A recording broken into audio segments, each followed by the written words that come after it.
전국에 계신 풋볼살롱 시청자 여러분들 안녕하십니까. 한 주간의 해외 축구 소식을 전해드리는 살로만 뉴스의 살롱맨입니다. 살로만 뉴스는 불필요한 뼈다구는 가감없이 발라버리고 야들야들한 살만 있는 살로만 치킨처럼 구독자 여러분들의 적중에 도움이 될 수 있는 양질의 정보만을 쏙쏙 골라서 제공을 해드리는 풋볼 살롱만의 살로만 뉴스입니다.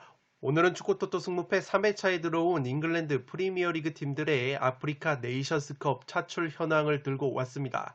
수요일에는 EPL 팀들의 네이션스컵 차출 현황을 전해드리고 내일 목요일에는 독일 분데스리가 팀들의 네이션스컵 차출 현황을 말씀드리도록 하겠습니다. 현미경 분석 같은 경우에는 금요일에 최종픽과 함께 전해드리는 일정으로 이번 승무패 3회차 분석을 진행하도록 하겠습니다. 최근에 축구 프로토 구매를 하신 분들은 아시겠지만 아프리카 네이션스컵에서 굉장히 난해한 결과들이 속출을 하고 있습니다. 우승 후보였던 알제리가 어제 시에라리온한테 0대0 무승부로 덜미가 잡혔고 또 다른 강력한 우승 후보였던 이 세네갈 같은 경우에는 개막전에서 짐바브웨에게 0대0으로 비길 뻔하다가 그래도 후반 막판에 사디오 마네 리버풀 선수가 페널티킥으로 극장골을 넣으면서 1대0으로 진땀승을 거뒀기 때문에 아프리카 네이션스컵이 상당히 기대보다는 골이 많이 터지지 않으면서 강팀들이 고전하는 양상이 있습니다. 어쨌든 이 아프리카 네이션스컵에 독일 분데스리가와 프리미어리그 팀들의 핵심 선수들이 대거 차출이 됐기 때문에 어떤 팀에서 어떤 에이스 자원들이 아프리카 네이션스컵에 차출이 됐는가를 면밀하게 파악하는 것이 중요하다고 생각이 되기 때문에 이번 주 살로만 뉴스 같은 경우에는 EPL과 분데스리가의 네이션스컵 차출 현황을 빠짐없이 전해드리도록 하겠습니다. 시청하시기에 앞서 좋아요와 구독 버튼을 눌러주시면 풋볼살롱 채널에 크나큰 힘이 됩니다. 승무패 3회차 살로만 뉴스 1부 첫 번째 경기는 1번 경기로 들어온 맨시티와 첼시의 맞대결입니다. 1위 팀과 2위 팀의 맞대결인데 맨시티와 첼시 같은 경우에는 많은 선수들이 네이션스컵에 차출이 되지는 않았지만 핵심 자원들이 한 명씩 차출이 되어 있습니다. 리야드 마레즈라는 맨시티의 핵심 측면 자원이 알제리 대표팀에 소집이 됐는데 마레즈 같은 경우에는 올 시즌 선발로 리그 경기를 8경기를 소화를 했고 이 교체 출전으로 8경기를 소화를 했지만 최근에 이 5경기 연속골을 넣었을 정도로 맨시티의 공격 지분에 있어서 상당 부분을 차지를 했던 핵심 자원이라고 보시면 되기 때문에 맨시티의 화력이 조금은 약해질 염려가 있습니다.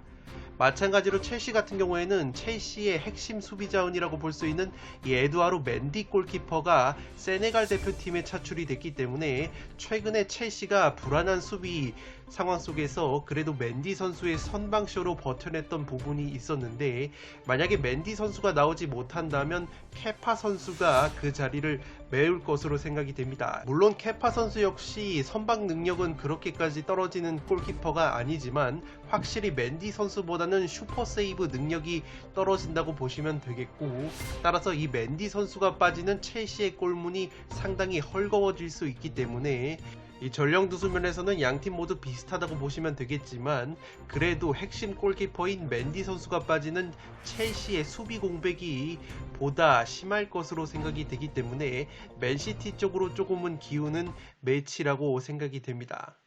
두 번째 경기는 6번 경기로 들어온 번리와 레스터시티의 경기입니다. 번리 같은 경우에는 한 명 정도만 차출이 되어 있는데 그 한 명이 막스웰 코르네라는 번리의 핵심 공격수이기 때문에 상당히 공격 쪽에서 전력 누수가 심할 것으로 생각이 됩니다. 이 코르네 선수가 올 시즌 리그에서 6골을 넣어주면서 번리에서 가장 많은 골을 넣고 있는 선수인데 만약에 코르네 선수가 나오지 못한다면 번리가 또다시 최전방의 크리스 우드를 향한 롱볼, 포스트 플레이, 뚝배기 같은 단조로운 공격 패턴에 의존할 가능성이 높기 때문에 이 한 명이라고 할지라도 코르네 선수의 공백이 상당히 심할 것으로 생각이 됩니다. 반대로 레스터 같은 경우에는 4명 정도가 차출이 되어 있는데 이에아나초라는 백업 공격 자원과 핵심 미드필더 은디디 선수가 각각 나이지리아 대표팀에 소집이 되어 있습니다. 아마티라는 선수 역시 최근에 주전급 수비 자원으로 출전을 하고 있었는데 이 가나 대표팀에 소집이 됐고, 이 레스터 시티에도 맨디라는 미드필더가 있는데 맨디 같은 경우에는 올 시즌 주전급 자원이라고 분류를 할 수 없기 때문에 그렇게까지 큰 전력 누수는 없을 것으로 생각이 됩니다. 따라서 레스터 같은 경우에는 이 은디디 선수의 공백이 클 것으로 생각이 되기 때문에 번리와 레스터 역시 핵심 자원들의 이탈이 있다는 것을 체크를 해 주시기 바랍니다. 그래도 전력 누수의 경중을 따져봤을 때는 핵심 공격수인 코르네 선수가 빠지는 번리 쪽이 보다 심할 것으로 생각이 됩니다. 번리가 최근에 코르네 선수가 부상 및 코로나19 여파로 빠져 있을 때 무득점 경기가 상당히 길었는데 확실히 코르네 선수가 있고 없고의 차이가 올 시즌 번리의 공격 능력에 있어서 상당한 영향을 미치고 있습니다. 그렇기 때문에 이 경기는 네이션스컵 차출에 따른 전력 누수가 번리 쪽이 좀 더 심하다고 생각을 하시면 되겠습니다. 세 번째 경기는 7번 경기로 들어온 뉴캐슬과 와포드의 경기입니다. 뉴캐슬 같은 경우에는 네이션스컵 차출에 따른 전력 누수가 없습니다. 핵심 자원들이 네이션스컵에 차출이 되지 않았기 때문에 뉴캐슬이 와포드보다는 전력 누수 면에서 훨씬 더 유리한 경기를 할 것으로 생각이 되고 있습니다. 반면에 와포드 같은 경우에는 핵심 자원들을 차출이 굉장히 많습니다. 트루스토 에콩이라는 주전 수비수가 나이지리아 대표팀에 차출이 됐고, 이스마일라 사르라는 핵심 공격 자원 역시 세네갈 대표팀에 차출이 되어 있습니다. 물론 이 사르 선수는 최근에 부상 여파로 인해서 와포드 경기에 뛰지 못한 부분이 많았는데 어쨌든 사르 선수가 세네갈 대표팀에 차출이 됐기 때문에 공격 쪽에서 누수가 예상이 되고 있습니다. 마시나라는 주전 왼쪽 수비수 역시 모로코 대표팀에 차출이 됐기 때문에 왼쪽 풀백이 또다시 데니 로즈 선수가 출전을 하게 된다면 상당히 재앙과도 같은 수비 능력을 보여줄 것으로 생각이 됩니다. 임란 루자라는 미드필더 역시 최근에 주전급으로 활약을 하고 있었던 중앙 미드필더 자원인데 이 선수가 모로코 대표팀에 차출이 되면서 상당히 수비와 중원 쪽에 전력 누수가 예상이 되고 있는 와포드라고 보시면 되겠습니다. 한 가지 호재라고 볼 수 있는 것은 와포드에는 엠마누엘 데니스라는 핵심 공격수가 있는데 이 선수가 올 시즌 프리미어리그에서 8골 5도움으로 맹활약을 하고 있습니다. 오히려 사르 선수보다도 훨씬 더 좋은 모습을 보여주고 있는 것이 바로 이 데니스 선수인데, 데니스 선수가 나이지리아 대표팀에 차출이 될 예정이었지만 나이지리아 대표팀 쪽에서 와포드 측에 차출 요청을 너무 늦게 하는 바람에 와포드가 차출을 거부를 했고, 나이지리아 대표팀 쪽에서 추가적인 차출 요청을 하지 않고 쿨하게 다른 선수를 데니스 선수 대신에 발탁을 했기 때문에 이 데니스 선수가 뉴캐슬전에 출전할 가능성이 높아 보입니다. 그렇기 때문에 공격 쪽에서의 누수는 최소화할 수 있는 것이 와포드이기 때문에 와포드로서는 뉴캐슬을 상대로 데니스 선수의 발끝에 기대를 걸어볼 수 있는 매치라고 생각을 하시면 되겠습니다. 최근에 데니스 선수가 리그 7경기에서 5골 2도움으로 원맨쇼를 하고 있기 때문에 이 데니스 선수가 출전 가능성이 높아진 것은 와포드로서는 호재라고 보시면 되겠습니다. 네 번째 경기는 노리치 시티와 에버튼의 경기인데 노리치 같은 경우에는 차출 선수가 한 명도 없다고 보시면 되겠습니다. 핵심 자원들의 네이션스컵 차출이 없기 때문에 전력 누수 면에서는 에버튼보다 조금은 유리할 수 있다고 보시면 되겠습니다. 그래도 에버튼 역시 2명이 차출이 되지만 최근에 백업 자원으로 밀린 알렉스 이웁이라는 측면 공격 자원이 나이지리아 대표팀에 소집이 됐고, 장필립 바민이라는 백업 미드필더가 코트디부아르에 소집이 된 거기 때문에 에버튼 역시 핵심 자원들의 전력 누수는 없을 것으로 생각이 됩니다. 따라서 이번 매치 같은 경우에는 에버튼 쪽에 최근에 부상으로 빠져 있었던 히샬리송 같은 핵심 공격수들의 부상 복귀 여부가 관건이 될 것으로 생각이 되고 있습니다. 에버튼이 최근에 공격 쪽에서는 그래도 칼버트 루인이라는 주전 공격수가 부상에서 돌아왔기 때문에 히샬리송까지 돌아올 수만 있다면 공격 쪽에서 노리치를 압도를 하면서 근소하게 에버튼 쪽으로 기우는 매치가 될 것으로 생각이 됩니다. 반대로 노리치 같은 경우에는 최근에 딘 스미스 감독이 부임한 이후에 초반에는 성적을 내고 있지만 계속해서 패배를 면치 못하면서 강등이 유력해지고 있는 시즌이라고 보시면 되겠습니다. 테무 푸키 선수에게 의존하는 단조로운 공격 패턴부터 실점이 너무나도 많은 수비까지 전체적으로 문제점이 상당히 많은 것이 노리치이기 때문에 에버튼 쪽의 핵심 자원들이 몇몇만 부상해서 돌아올 수 있다면 최근에 에버튼 역시 분위기가 좋지 못하지만 그래도 노리치 정도는 잡아낼 수 있는 여력이 있을 것으로 생각이 됩니다. 다음 경기는 9번 경기로 들어온 울버햄튼과 사우스햄튼의 경기입니다. 울버햄튼은 로망 사이스라는 핵심 주전 수비수가 모로코 대표팀에 차출이 됐기 때문에 수비 쪽에 전력 누수가 예상이 되고 있습니다. 윌리 볼리라는 수비수 역시 원래는 주전급으로 활약을 하던 선수인데 올 시즌 같은 경우에는 부상으로 인해서 많은 경기를 소화를 하지 않았기 때문에 로망 사이스 선수의 공백이 수비 쪽에서 상당히 클 것으로 생각이 됩니다. 이 사이스 선수가 세트피스 상황에서 뚝배기 한 방을 보여줄 수 있는 수비수라는 점에서 울버햄튼이 세트피스 상황에서도 공격 옵션이 사라질 가능성이 높아 보입니다.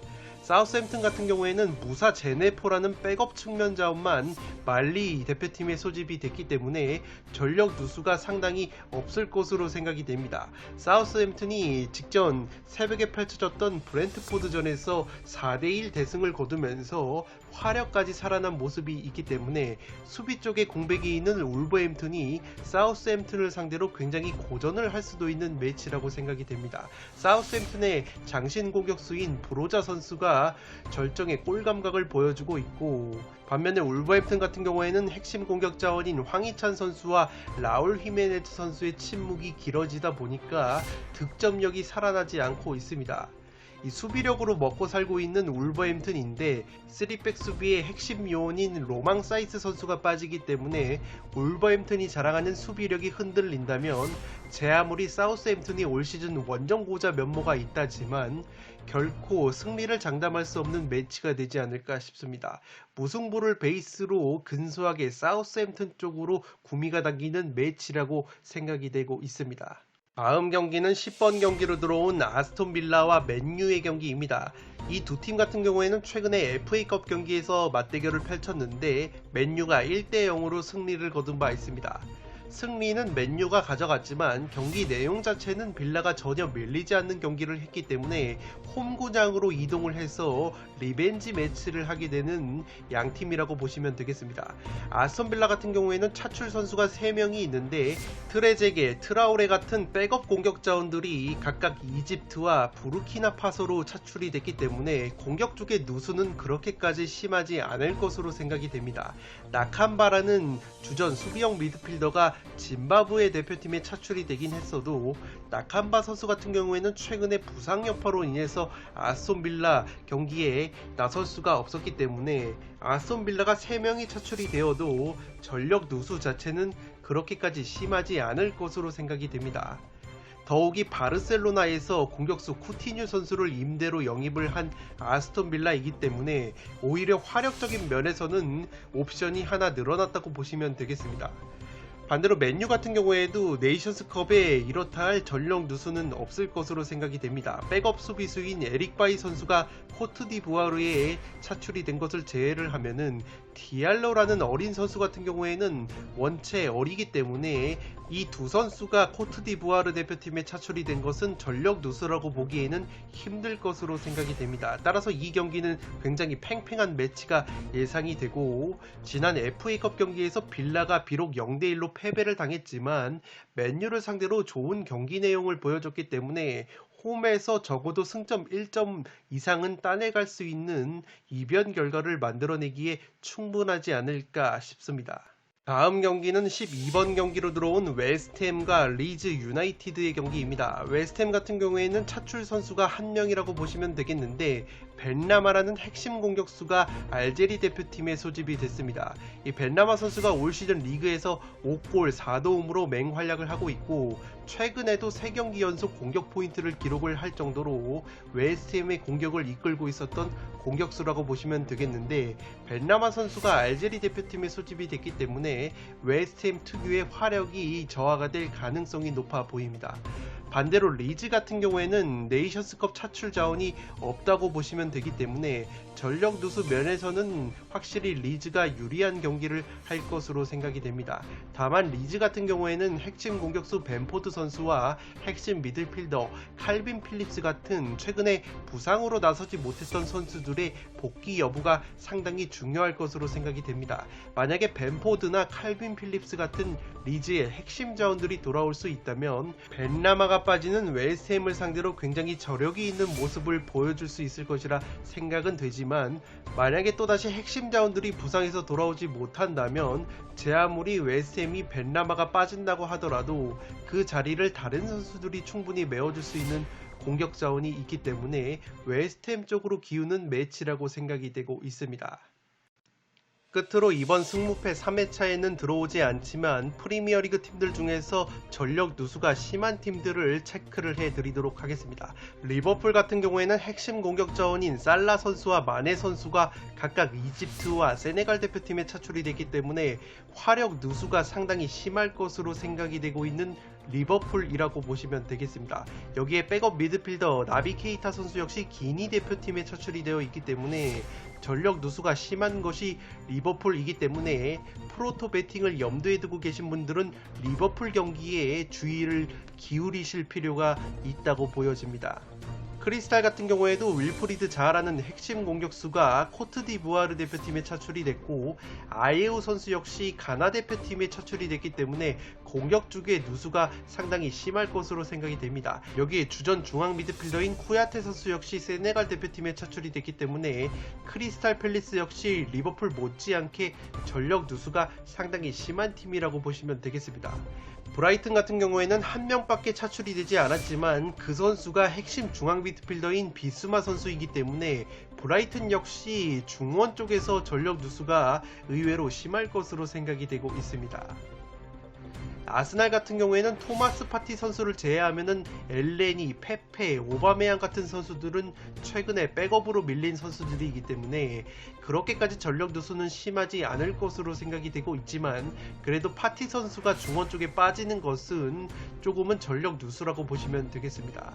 브랜트포드 역시 온예카라는 주전급 미드필더 자원이 나이지리아 대표팀에 차출이 됐기 때문에 중원 쪽의 누수가 불가피할 것으로 생각이 됩니다.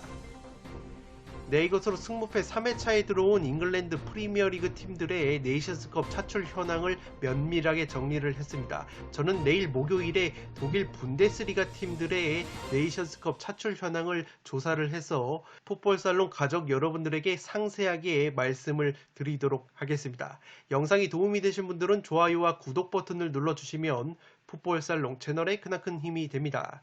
구독 버튼 옆에 종 모양의 알림 설정을 해주시면 그 누구보다 빠르게 양질의 축구 승무패 프로토 관련 분석 컨텐츠를 만나보실 수 있습니다. 지금까지 풋볼 살롱이었습니다. 감사합니다.